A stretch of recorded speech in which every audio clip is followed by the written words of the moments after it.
Bonjour à tous. Aujourd'hui, je vais aborder quelques mots sur les énergies de la ville de Bruxelles. C'est vrai que j'anime, de temps en temps une visite, de la ville de Bruxelles sous le côté énergétique et alchimique et j'ai quelques personnes qui m'ont posé la question: «Mais pourquoi je considère que Bruxelles est véritablement une ville, à la fois alchimique et à la fois énergétique?» Eh bien, depuis des années, j'étudie les différentes villes, du monde, et je vois en fait qu'au travers de ces villes, il y a toujours un maillage particulier avec la cathédrale qui va être posée pratiquement au centre d'un réseau, d'un nœud énergétique, au niveau des grandes villes. Et la ville de Bruxelles n'échappe pas à cela. Pour beaucoup de personnes, ils considèrent que la ville de Bruxelles est une ville récente, mais si l'on étudie, de façon approfondie l'histoire de la ville de Bruxelles, on s'aperçoit qu'elle est peut-être beaucoup plus ancienne qu'on ne le croit. Il y aurait déjà une racine Bruxelles, Bruxella, Bruxelle, ça viendrait du celte et ça indiquerait qu'il y avait déjà une, cité celte. Le terme Bruoc ou Brook indique qu'on a plutôt un lieu de marécage et Sela ou Zelle, cela indiquerait qu'on est plutôt sur un lieu d'habitation. Donc en fait, eh bien, c'est une habitation, une ville, une cité au milieu des marécages. Il faut bien, prendre en tête que, à une époque reculée, eh bien, nos ancêtres préféraient avoir des zones dans lesquelles on pouvait facilement se défendre, se cacher et les lieux de marécage qui n'étaient pas connus pour les envahisseurs, risquaient plutôt de leur poser problème. Alors s'il y avait un îlot qui était, émergé au milieu des marécages, eh bien, c'était tout à fait un lieu qui était typique, pour y installer une cité chez nos ancêtres gaulois, chez nos ancêtres celtes. Je dis bien gaulois parce que, pour la Belgique, on parle de la Gaule chevelue. Il y avait autrefois 4 Gaules, la Gaule narbonnaise, la Gaule aquitaine, la Gaule lyonnaise et la Gaule chevelue. La Gaule chevelue étant toute la partie des Hauts-de-France et de la Belgique. Donc en fait, on est bien en Gaule, en cité gauloise, avec certainement une habitation, un ensemble d'habitations, une cité en fait, sur la zone de Broxella. D'ailleurs, j'ai pris quelques images, donc pour illustrer, ces propos. Vous avez la carte qui suit, donc qui avait été réalisée notamment dans les livres de Paul de Saint-Hilaire.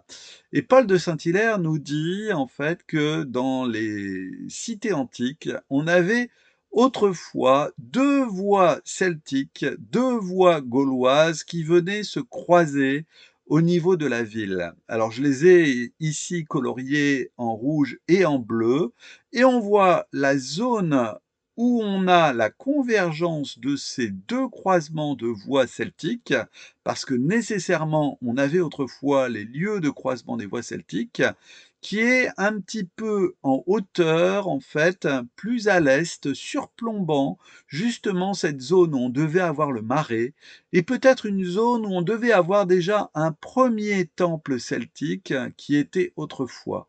On n'est pas loin au niveau d'un croisement du jardin du palais royal, on n'est pas très loin de Notre-Dame du Sablon et on n'est pas très loin non plus de la cathédrale Saint-Michel-Sainte-Gudule. Donc en fait, on est véritablement sur un croisement sacré tel qu'il était défini autrefois, puisque chez les Celtes, on avait vraiment cette habitude d'avoir un croisement sacré qui se situait pas très loin de temples, de lieux de culte importants pour révérer les forces de la nature. En plus, sur ces zones de croisement, on est sur les parties les plus élevées au niveau de la ville de Bruxelles, hein, pratiquement en fait sur la partie qui vient juste surplomber le fond, où on va avoir en dessous la grande place de Bruxelles aujourd'hui qui fait le centre de la ville. Alors c'est vrai que, par rapport à ça, en fait, eh bien, ça amène à se poser des questions, pourquoi en fait, eh bien, on a également cette grand place qui s'est développée. En fait, la grand place, si on regarde par rapport à l'ancienne structure au niveau de la ville, la grand place, en fait, eh bien, elle doit, situer peu ou prou, dans une zone où on devrait avoir l'ancienne cité, autrefois. Et c'est vrai que, ben, ça fait un cœur où on devait avoir un marché. Donc, d'ailleurs, la première dénomination au niveau de cette place, c'est le grand marché ou la place du marché, qui indique en fait un lieu de réunion. Et c'est vrai qu'au fil des siècles, eh bien, on a des usages qui se sont gardés avec la place centrale du village, qui était la zone d'échange des marchandises, eh bien, qui est resté. C'est passé des temps celtiques, en fait, petit à petit aux temps médiévaux, et donc ça a donné une importance au niveau de cette grand place. Et c'est vrai qu'on a eu, aussi l'ensemble des corporations, des métiers qui se sont installés autour de cette grand place, dans chacune des différentes maisons. Là, par exemple, nous voyons la maison avec les tailleurs. On a une représentation avec un personnage au-dessus qui est en train de montrer une direction qui est Saint Boniface, et sur le blason, en fait, qu'il a juste derrière lui, vous pouvez voir, donc en regardant attentivement, vous pouvez voir une paire de ciseaux qui est justement la marque des tailleurs. Et ce qui est intéressant, c'est que dessous, on voit ce magnifique arbre d'or qui ressemble à un jardin, donc un arbre du jardin des Hespérides, c'est-à-dire avec ses pommes d'or, avec ses fruits de vie, qui ramènent peut-être à l'idée qu'on est ici au centre d'une cité sacrée, d'un espace sacré, avec justement ces pommes d'or des jardins des Hespérides. Alors c'est vrai qu'il y a beaucoup de symbolisme alchimique qui s'est développé au niveau de la Grand Place, et j'anime, bientôt une visite dans lequel je vais expliquer justement tous ces symboles, mais aussi les traditions, qu'on retrouve en lien avec le compagnonnage, qu'on retrouve en lien avec l'énergie des lieux sacrés en rapport avec ces lignes de force qui traverse la ville, de Bruxelles, et qui en a fait en fait à la fois une ville énergétique et une ville alchimique. On peut voir par exemple tout simplement le symbole du Menkenpis. Ce Menkenpis en fait qui est un symbole qu'on retrouve dans beaucoup de livres d'alchimie. Vous avez par exemple dans le Speculum Veritatis, en fait, sur les images de droite, eh bien, cette représentation de ce petit enfant qui fait pipi et dans lequel on va récupérer cette urine. Et on peut le voir aussi, par exemple, à Dampierre-sur-Boutonne, donc où on va avoir cet enfant qui urine, ou on peut le retrouver également au niveau des caissons de l'hôtel L'Allemand.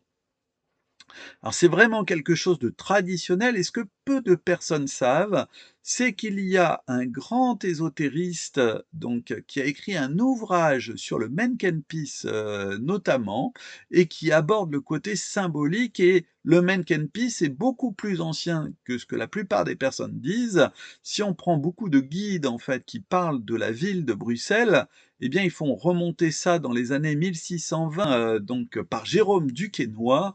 Et donc c'est un bronze en fait, mais il faut savoir qu'il existait avant ce bronze de Duquesnoy, il existait déjà au XIVe siècle une statuette d'un petit enfant qui faisait pipi. Et donc c'est beaucoup plus ancien qu'on ne le croit. Ça remonte à un ensemble de traditions. Alors, et c'est vrai que, dans le fameux livre écrit, par cet ésotériste qui est Colin de Plancy, qui a écrit notamment le Dictionnaire infernal, eh bien Colin de Plancy a écrit un petit ouvrage sur le Manneken-Pis raconté par lui-même, avec un ensemble de légendes, et qu'il vient replacer dans un cadre à la fois, historique et aussi, dans un cadre légendaire et ésotérique au niveau de la ville de Bruxelles. Ce qui est, peu connu aussi, c'est que beaucoup d'alchimistes ont habité cette, ville de Bruxelles. Je pense par exemple à Jean-Baptiste van Helmont et à Mercure van, Helmont, Mercurius van Helmont, qui était son fils, qui ont habité la ville de Bruxelles et qui ont eu des laboratoires, et ce qui montre en fait tout un attachement autour de la ville. Mais quel lien y a-t-il, me direz-vous, entre les alchimistes et les constructeurs d'églises et de cathédrales? Eh bien, en fait, il faut savoir que les constructeurs d'églises et de cathédrales étaient parfaitement initiés au symbolisme alchimique. C'est véritablement la tradition de l'art royal, la connaissance des symboles, la connaissance des secrets liés à la nature, puisque d'une certaine manière, les secrets de l'art royal sont les mêmes que ceux qu'on va avoir pour l'alchimie et à la fois pour l'énergie des lieux sacrés. Et c'est ce que je vais présenter notamment dans cette présentation, dans ces 2 jours qui seront sur la ville de Bruxelles, où je vais aborder tous les secrets de l'alchimie et les secrets de l'art royal en rapport avec les églises et les cathédrales, et en montrant qu'il y a véritablement des points énergétiques et tout un symbolisme, tout un ensemble de forces qui, en allant sur ces différents lieux, vont permettre de se recharger, de se régénérer, et qui est véritablement en rapport avec une géométrie sacrée et une géographie sacrée de la ville de Bruxelles. C'est vrai que, bah, ça nous amènera à visiter notamment la cathédrale Saint-Michel et Sainte-Gudule, dans lequel on retrouve un ensemble de symbolismes. Déjà, les légendes autour de Saint-Michel et Sainte-Gudule sont vraiment, passionnants et très intéressants, et on va retrouver aussi dans la cathédrale, bien sûr, un ensemble d'éléments et de symboles, avec notamment cette fameuse méridienne. Même si la méridienne est récente, eh bien, elle participe à un mouvement qu'il y a eu autour du 19e siècle, mais elle participe aussi à une idée, en fait, qui était un peu globale, comme quoi les cathédrales étaient un peu, en fait, eh bien, le centre d'un axe symbolique et énergétique au niveau des grandes villes. Alors, si ça vous intéresse, eh bien, de participer à ce type de visite, n'hésitez pas à aller sur mon site internet, donc sur my-geobiologia.com. Vous avez un onglet qui est visite et formation, visite formation. Eh ben, vous allez sur ce petit onglet, vous faites défiler après les différentes propositions de visite, et vous pouvez trouver tous les renseignements sur donc le site concernant cette visite énergétique et alchimique de la ville de Bruxelles. Voilà, eh bien j'espère vous retrouver très bientôt, et bah, je vous souhaite une bonne fin de journée. À très bientôt. Au revoir.